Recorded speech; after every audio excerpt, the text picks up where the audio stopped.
오늘 하루 성령의 은혜가 당신을 감싸 안고 그 사랑 안에서 감사와 찬양이 넘치시길 축복합니다.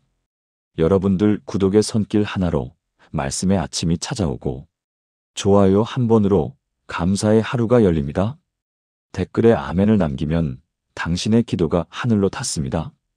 이 말씀을 나누는 순간 또 한 번의 은혜가 피어납니다. 감사합니다.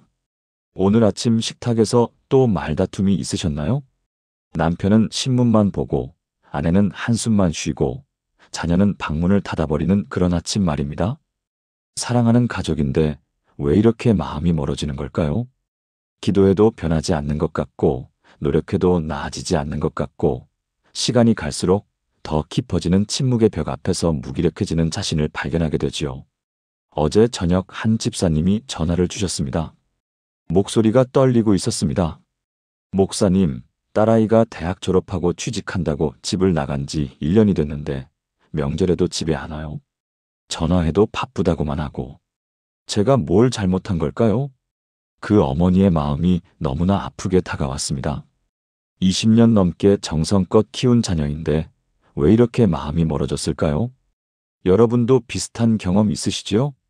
남편을 위해 30년을 기도했는데 교회는 여전히 나오지 않고 아내를 위해 매일 기도했는데 관계는 여전히 차갑고 자녀를 위해 눈물로 기도했는데 신앙은 점점 멀어지는 것 같고 그럴 때 이런 생각이 드는 것입니다.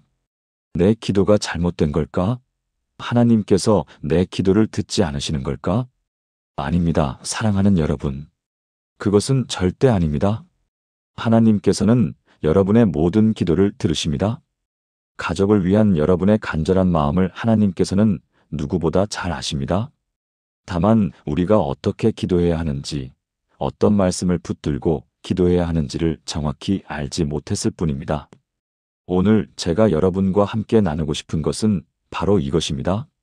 가족을 위한 기도에 있어서 반드시 붙들어야 할 7가지 성경 말씀입니다. 이 7가지 말씀을 붙들고 기도할 때 여러분의 가족에게 놀라운 변화가 시작될 것입니다. 실제로 수많은 성도님들이 이 말씀들로 기도하면서 기적을 경험했습니다. 자녀가 돌아왔고, 남편이 변화되었고, 부부 관계가 회복되었고, 가정에 평안이 찾아왔습니다. 그것은 우연이 아니라 하나님의 약속이 이루어진 것입니다. 지금부터 이 7가지를 차근차근 함께 살펴보겠습니다. 메모 준비하셨나요? 여러분의 가족을 위한 기도가 오늘부터 완전히 달라질 것입니다.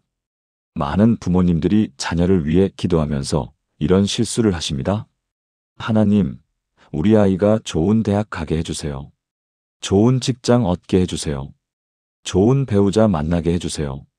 물론 이런 기도도 나쁜 것은 아닙니다. 하지만 이것은 부모의 욕심이 담긴 기도일 수 있습니다. 하나님의 계획보다 내 계획을 먼저 구하는 기도 말입니다. 어느 어머니가 제게 이런 말씀을 하셨습니다. 목사님, 저는 아들이 의사가 되기를 바랐는데 신학대학에 간다고 합니다. 어떻게 하죠? 그 순간 저는 깨달았습니다. 이 어머니는 자녀를 위해 기도한 것이 아니라 자신의 꿈을 위해 기도했던 것입니다. 잠언 22장 6절은 이렇게 말씀하십니다. 마땅히 행할 길을 아이에게 가르치라. 그리하면 늙어도 그것을 떠나지 아니하리라. 이 말씀을 원어로 보면 더 깊은 의미가 있습니다. 그의 길에 따라라는 표현이 있습니다. 즉, 부모가 원하는 길이 아니라 하나님께서 그 아이를 위해 예비하신 길에 따라 가르치라는 것입니다. 이 말씀이 기록될 당시 이스라엘에서는 부모가 자녀의 진로를 일방적으로 결정하는 문화가 있었습니다. 아버지가 목수면 아들도 목수가 되어야 했고 아버지가 제사장이면 아들도 제사장이 되어야 했지요. 그런데 하나님께서는 말씀하십니다. 자녀에게는 하나님께서 주신 고유한 길이 있다고. 부모의 욕심이 아니라 하나님의 계획을 발견하게 하라고. 그것이 진정으로 자녀를 사랑하는 것이라고 말씀하십니다. 그렇다면 우리는 어떻게 기도해야 할까요? 이렇게 기도하십시오. 하나님, 제 자녀의 길을 주님께 온전히 맡깁니다. 주님께서 예비하신 그 길을 발견하게 하시고 그 길로 인도하여 주옵소서. 제 욕심과 계획을 내려놓습니다. 오직 주님의 뜻이 이루어지기를 원합니다. 이렇게 기도할 때 놀라운 일이 일어납니다. 부모의 마음에 평안이 찾아오고 자녀에게 하나님의 인도하심이 나타나기 시작합니다. 작년에 한 집사님 가정에 이런 일이 있었습니다. 아들이 고3인데 성적이 좋지 않아 부모님은 매일 스트레스였습니다. 어머니는 아들이 명문대에 가기를 간절히 원했고 그것을 위해 매일 기도했죠. 그런데 어느 날 새벽 기도회에서 이 말씀을 듣고 깨달았습니다. 나는 하나님의 뜻이 아니라 내 욕심을 위해 기도하고 있구나. 그날부터 기도 제목이 바뀌었습니다. 하나님, 우리 아이에게 주님께서 예비하신 길을 보여주세요.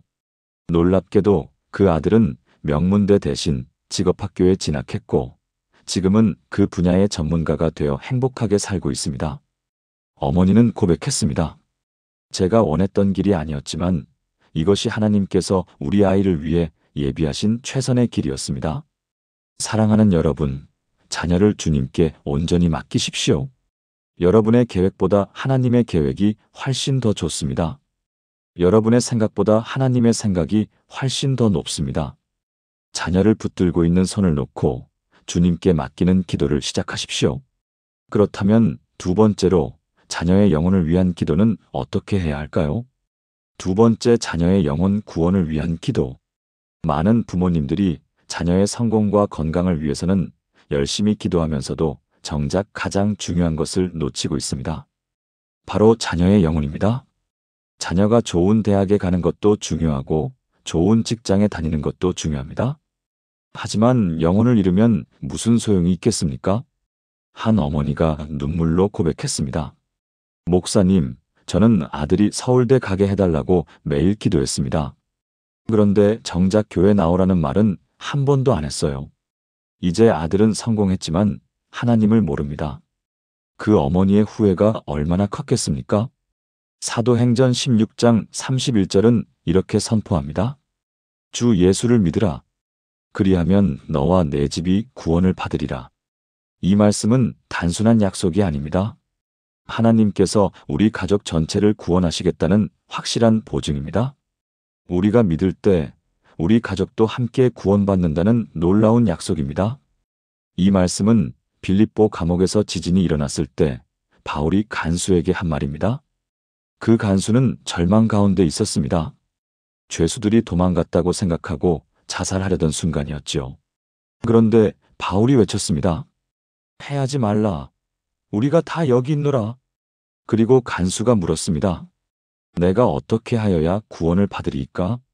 바로 그때 바울이 이 말씀을 선포한 것입니다. 주 예수를 믿으라. 그리하면 너와 내 집이 구원을 받으리라. 정말로 그날 밤 간수와 그의 온 가족이 세례를 받고 구원을 받았습니다. 이것이 하나님의 방법입니다. 한 사람이 믿을 때 그 가족 전체에 구원의 역사가 일어나는 것입니다. 그렇다면 자녀의 영혼을 위해 어떻게 기도해야 할까요? 이렇게 기도하십시오. 하나님, 제 자녀의 영혼을 구원하여 주옵소서. 이 땅에서의 성공보다 영원한 생명을 얻게 하옵소서. 주님을 만나는 것이 인생 최고의 복임을 깨닫게 하시고 예수님을 구주로 영접하는 은혜를 허락하여 주옵소서. 구체적으로 이런 것들을 위해 기도하십시오. 자녀가 하나님의 사랑을 경험하게 해달라고, 자녀가 성경 말씀에 관심을 갖게 해달라고, 자녀가 좋은 신앙의 친구들을 만나게 해달라고, 자녀가 교회를 사랑하게 해달라고.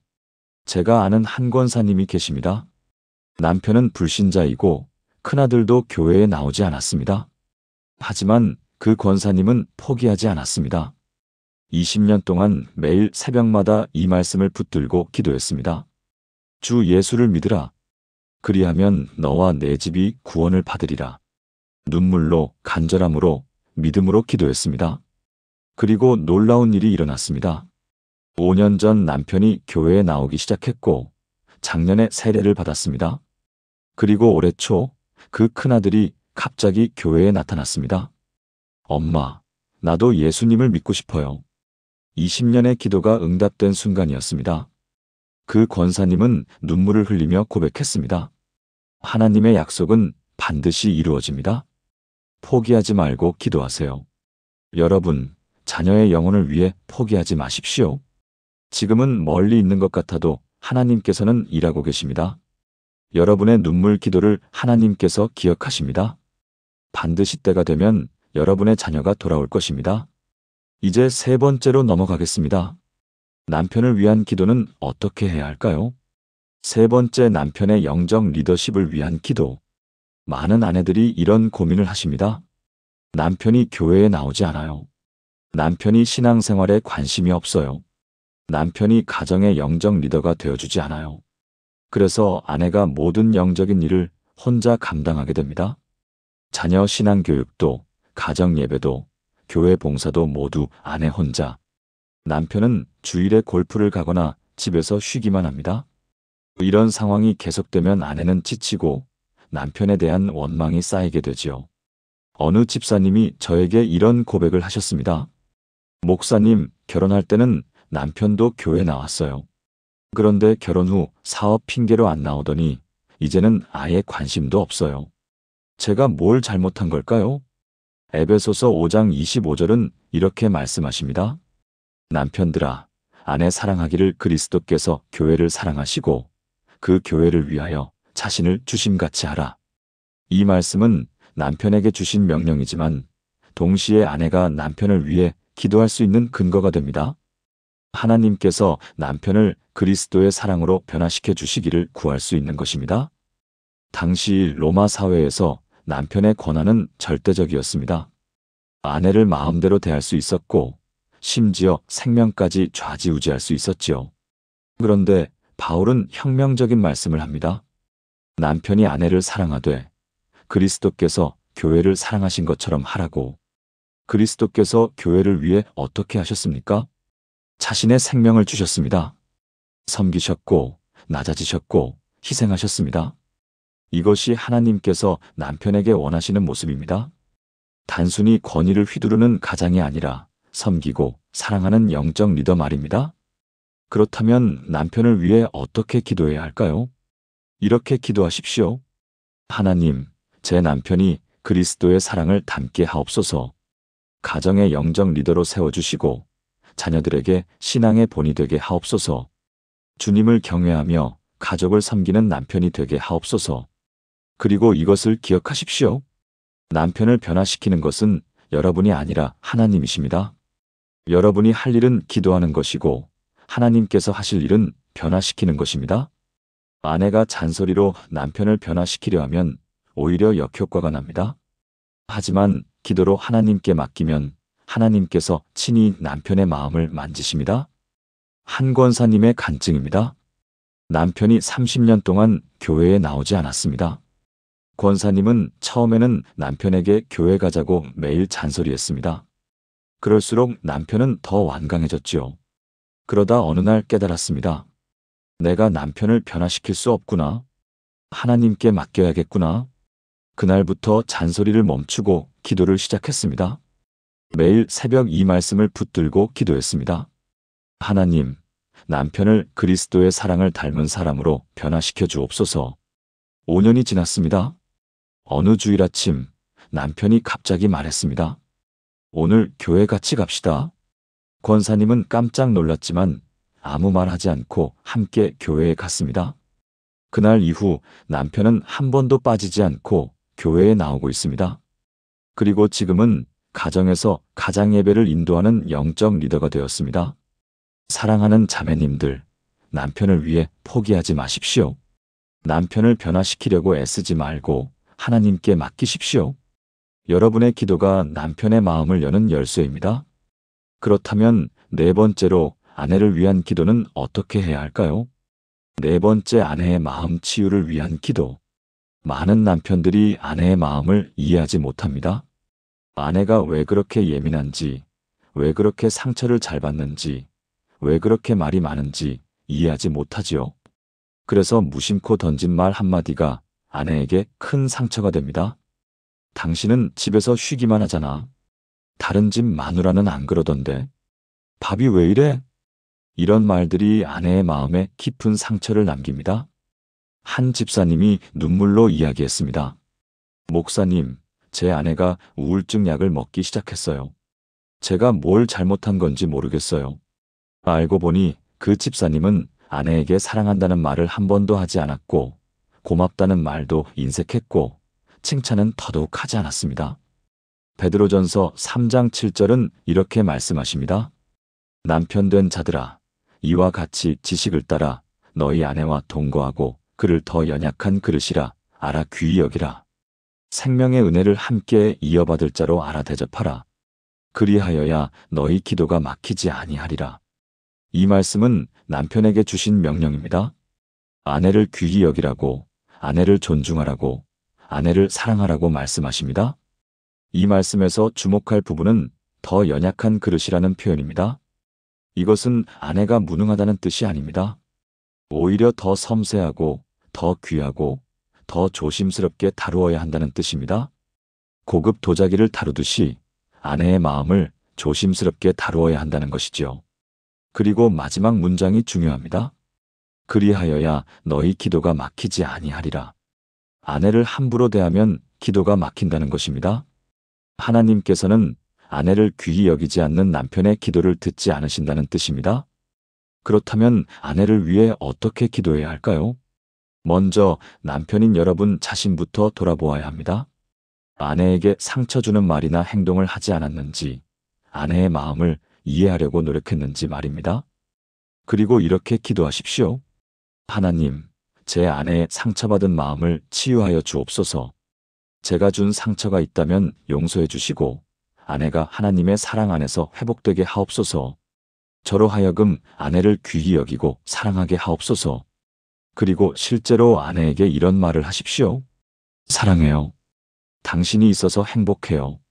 고마워요. 이런 말 한마디가 아내의 마음을 얼마나 치유하는지 아십니까? 한 장로님의 고백입니다. 결혼 40년 동안 아내에게 사랑한다는 말을 한 번도 하지 않았답니다. 아내는 점점 우울해졌고 웃음도 잃어갔습니다. 어느 날 새벽 기도회에서 이 말씀을 듣고 가슴이 찢어지는 것 같았다고 합니다. 내가 아내를 귀히 여기지 않았구나. 내가 아내에게 상처를 주었구나. 그날 집에 돌아가서 아내에게 말했습니다. 여보, 미안해요. 그리고 사랑해요. 처음 들어보는 말에 아내는 눈물을 흘렸답니다. 그날 이후 그 장로님은 매일 아내에게 사랑한다고, 고맙다고 말하기 시작했습니다. 놀랍게도 아내의 우울증이 점점 나아지기 시작했습니다. 웃음도 돌아오고 활기도 찾았습니다. 지금은 교회에서 가장 행복한 부부로 알려져 있습니다.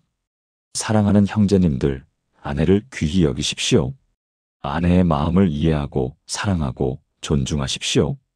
그것이 하나님께서 남편에게 주신 사명입니다. 이제 5번째로 넘어가겠습니다. 부부 관계 회복을 위한 기도는 어떻게 해야 할까요? 5번째 부부 관계 회복을 위한 기도. 결혼 초기의 달콤함은 어디로 갔을까요? 시간이 지날수록 대화는 줄어들고 오해는 쌓이고 마음은 멀어지는 것을 느끼는 부부들이 많습니다. 아침에 일어나면 서로 인사도 없이 각자 할 일만 하고 저녁에 집에 돌아와도 할 말이 없고 주말에도 각자 따로 시간을 보내는 부부. 같은 집에 살지만 마치 남처럼 느껴지는 관계. 한 권사님이 고백했습니다. 목사님, 남편과 마지막으로 제대로 대화한 게 언제인지 기억도 안 나요. 이혼까지는 생각 안 하지만 그냥 의무적으로 사는 것 같아요. 이런 부부가 의외로 많습니다. 특히 자녀 양육에 집중하느라 서로를 돌보지 못한 부부들이 그렇습니다. 마가복음 10장 9절은 이렇게 선포합니다. 하나님이 짝지어 주신 것을 사람이 나누지 못할지니라. 이 말씀은 단순히 이혼하지 말라는 뜻이 아닙니다. 하나님께서 두 사람을 하나로 묶으셨다는 뜻입니다. 그러므로 어떤 어려움이 있어도 하나님께서 다시 회복시켜 주실 수 있다는 희망의 메시지입니다. 예수님께서 이 말씀을 하신 배경을 보면 더 깊이 이해할 수 있습니다. 바리새인들이 예수님께 와서 물었습니다. 어떤 이유로든 아내를 버려도 됩니까? 당시 유대 사회에서는 남편이 아내를 쉽게 버릴 수 있었습니다. 음식이 맛없다는 이유로도 예쁜 여자를 만났다는 이유로도 이혼할 수 있었지요. 그런데 예수님은 분명히 말씀하셨습니다. 하나님이 짝지어 주신 것을 사람이 나누지 못할지니라. 결혼은 사람의 선택이 아니라 하나님의 섭리라는 것입니다. 그러므로 어떤 문제가 있어도 하나님께 맡기고 회복을 구하면 하나님께서 다시 하나 되게 하실 수 있다는 약속입니다. 그렇다면 부부 관계 회복을 위해 어떻게 기도해야 할까요? 먼저 자신의 잘못을 돌아보는 기도부터 시작하십시오. 상대방의 잘못만 보지 말고 내가 어떻게 잘못했는지를 먼저 보는 것입니다. 그리고 이렇게 기도하십시오. 하나님, 우리 부부를 다시 하나 되게 하옵소서. 멀어진 마음을 회복시켜 주시고 깨어진 관계를 치유하여 주옵소서. 서로를 용서하고 사랑할 수 있는 마음을 주옵소서. 하나님께서 짝지어 주신 우리 부부가 하나님 안에서 진정한 하나됨을 누리게 하옵소서. 그리고 실천이 필요합니다. 기도만 하고 아무것도 하지 않으면 안 됩니다. 배우자에게 먼저 다가가십시오. 미안해요. 사랑해요. 이 한마디가 얼마나 큰 힘이 있는지 아십니까? 한 부부의 이야기입니다. 결혼 20년 차에 거의 이혼 직전까지 갔습니다. 서로 대화도 하지 않고 각방을 쓰며 자녀들만 보고 참는 상황이었죠. 그런데 어느 날 부흥회에서 이 말씀을 들었습니다. 하나님이 짝지어 주신 것을 사람이 나누지 못할지니라. 그날 밤 두 사람은 각자 방에서 기도했습니다. 남편은 자신의 교만과 무관심을 회개했고 아내는 자신의 원망과 분노를 회개했습니다. 다음 날 아침 두 사람은 거의 동시에 서로에게 다가갔습니다. 미안해요. 둘 다 눈물을 흘렸습니다. 그날 이후 그 부부는 완전히 달라졌습니다. 매일 함께 기도하고 대화하고 손을 잡고 산책하는 부부가 되었습니다. 지금은 교회에서 부부 상담을 돕는 사역을 하고 계십니다. 사랑하는 여러분, 부부 관계가 힘들다고 포기하지 마십시오. 하나님께서 짝지어 주신 관계입니다. 하나님께서 반드시 회복시켜 주실 것입니다. 기도하고 용서하고 사랑하십시오. 그렇다면 6번째로 넘어가겠습니다. 부모님을 위한 기도는 어떻게 해야 할까요? 6번째, 부모님의 구원과 건강을 위한 기도. 많은 성도님들이 신앙생활을 하면서 가장 마음 아파하는 것 중 하나가 부모님의 구원 문제입니다. 자녀는 예수님을 믿는데 부모님은 믿지 않는 경우가 많지요. 특히 연세가 드신 부모님일수록 복음을 받아들이기 어려워하십니다. 나는 이렇게 살아왔는데 이제 와서 뭘 받고? 나는 조상 제사 지내야지 교회는 못 가. 이런 말씀을 들을 때 자녀의 마음이 얼마나 아프겠습니까? 한 집사님이 눈물로 말했습니다. 목사님, 어머니가 병원에 입원하셨는데 복음을 전하면 화를 내세요. 시간이 얼마 안 남은 것 같은데 어떻게 하죠? 출애굽기 20장 12절은 이렇게 명령하십니다. 내 부모를 공경하라. 그리하면 내 하나님 여호와가 내게 준 땅에서 내 생명이 길리라. 이 말씀은 10계명 중 5번째 계명입니다.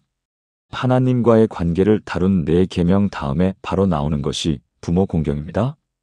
그만큼 중요한 명령이라는 것입니다. 이 계명이 주어졌을 때 이스라엘 백성들은 광야에 있었습니다. 곧 약속의 땅 가나안으로 들어갈 상황이었죠. 하나님께서는 그들에게 말씀하셨습니다. 너희가 가나안 땅에서 오래 살기 원하느냐? 그렇다면 부모를 공경하라. 부모 공경은 단순히 도덕적 의무가 아니라 하나님의 축복을 받는 통로라는 것입니다. 신약에서 바울도 이 계명을 인용하며 말했습니다. 이것은 약속이 있는 첫 계명이니 내가 잘되고 땅에서 장수하리라. 부모를 공경하는 자녀에게 하나님께서 복을 주신다는 약속입니다. 그렇다면 부모님을 위해 어떻게 기도해야 할까요? 먼저 부모님의 구원을 위해 기도하십시오. 하나님, 제 부모님이 예수님을 영접하게 하옵소서. 복음을 듣고 마음이 열리게 하시고 구원의 은혜를 경험하게 하옵소서. 늦었다고 생각하지 말고 지금이라도 주님을 만나게 하옵소서. 그리고 부모님의 건강을 위해 기도하십시오. 하나님, 제 부모님의 건강을 지켜주옵소서. 몸과 마음이 강건하게 하시고 필요한 것을 채워주옵소서. 하지만 기도만 하지 말고 실천도 하십시오. 부모님께 자주 전화하고 자주 찾아뵙고 필요한 것을 챙겨드리십시오. 그것이 진정한 공경입니다. 한 권사님의 감동적인 간증입니다. 아버지가 평생 불신자로 사셨습니다. 권사님이 예수 믿는다고 하자 집에서 쫓아내기까지 했지요. 하지만 권사님은 포기하지 않았습니다. 30년 동안 매일 아버지의 구원을 위해 기도했습니다. 그리고 매주 아버지를 찾아뵙고 용돈을 드리고 필요한 것을 챙겨드렸습니다. 아버지는 여전히 교회는 거부했지만 딸의 사랑은 느꼈습니다. 그러던 어느 날 아버지가 큰 병에 걸렸습니다. 병원에 입원하셔서 수술을 기다리는 중이었습니다. 권사님은 매일 병원에 가서 아버지를 돌보며 기도했습니다. 수술 전날 밤 아버지가 말씀하셨습니다. 너 때문에 예수 믿는 사람들이 어떤 사람들인지 알게 됐다. 나도 그 예수님을 믿고 싶구나. 그날 밤 병실에서 아버지는 예수님을 영접했습니다. 수술은 성공적이었고 아버지는 회복되셨습니다. 그리고 퇴원 후 처음으로 교회에 나오셨습니다. 권사님은 눈물을 흘리며 고백했습니다. 30년 기도가 헛되지 않았습니다. 하나님은 신실하십니다. 사랑하는 여러분, 부모님의 구원을 위해 포기하지 마십시오. 늦은 것이 없습니다. 하나님의 시간표가 있습니다. 계속 기도하고 사랑으로 섬기십시오. 마지막으로 7번째, 가정의 평안을 위한 기도는 어떻게 해야 할까요? 7번째, 가정의 평안과 보호를 위한 기도. 요즘 가정들을 보면 참 힘든 시대를 살고 있습니다. 경제적 어려움, 건강 문제, 자녀 교육 문제, 관계의 갈등 등 끊임없이 문제가 생깁니다. 아침에 눈을 뜨면 걱정이고 밤에 잠들 때도 근심입니다. 이번 달 월세는 어떻게 내지? 아이 학원비는 어떻게 마련하지? 남편 회사가 구조조정을 한다는데 어떡하지? 이런 걱정들이 끊이지 않습니다. 한 집사님이 고백했습니다. 목사님, 우리 집은 하루도 편안한 날이 없어요. 늘 뭔가 문제가 생기고 늘 불안해요. 이게 정상인가요? 시편 127편 1절은 이렇게 선포합니다. 여호와께서 집을 세우지 아니하시면 세우는 자의 수고가 헛되며 여호와께서 성을 지키지 아니하시면 파수꾼에 깨어 있음이 헛되도다. 이 말씀은 우리 가정의 진정한 주인이 누구인지를 보여줍니다. 우리가 아무리 노력해도 하나님께서 함께하지 않으시면 소용없다는 것입니다. 이 시편은 솔로몬이 쓴 것으로 알려져 있습니다. 솔로몬은 성전을 건축한 왕이었습니다. 그는 누구보다 건축의 중요성을 알았고 보안의 필요성을 이해했습니다. 하지만 그는 깨달았습니다. 아무리 훌륭한 건축가가 집을 짓고 아무리 철저한 경비병이 지켜도 하나님께서 함께하지 않으시면 무너진다는 것을. 가정도 마찬가지입니다. 우리가 아무리 열심히 일하고 아무리 조심하고 아무리 계획을 세워도 하나님의 보호가 없으면 평안할 수 없습니다. 반대로 하나님께서 우리 가정을 지키신다면 어떤 풍랑 속에서도 평안할 수 있습니다. 그렇다면 가정의 평안을 위해 어떻게 기도해야 할까요? 이렇게 기도하십시오. 하나님, 우리 가정의 진정한 주인이 되어 주옵소서. 주님께서 우리 집을 세워주시고 주님께서 우리 가정을 지켜주옵소서. 모든 염려와 근심을 주님께 맡기고 주님의 평안을 누리게 하옵소서. 어떤 어려움이 와도 흔들리지 않고 주님 안에서 안전함을 누리게 하옵소서. 그리고 실천적으로 이것을 하십시오. 가정 예배를 드리는 것입니다.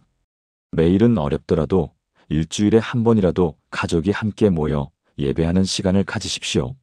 함께 찬양하고 성경 읽고 기도하는 시간. 이것이 우리 가정을 지키는 가장 강력한 방법입니다. 한 가정의 이야기입니다. 남편이 사업 실패로 빚을 지게 되었습니다. 집도 날아가고 차도 날아가고 정말 밑바닥까지 떨어졌습니다.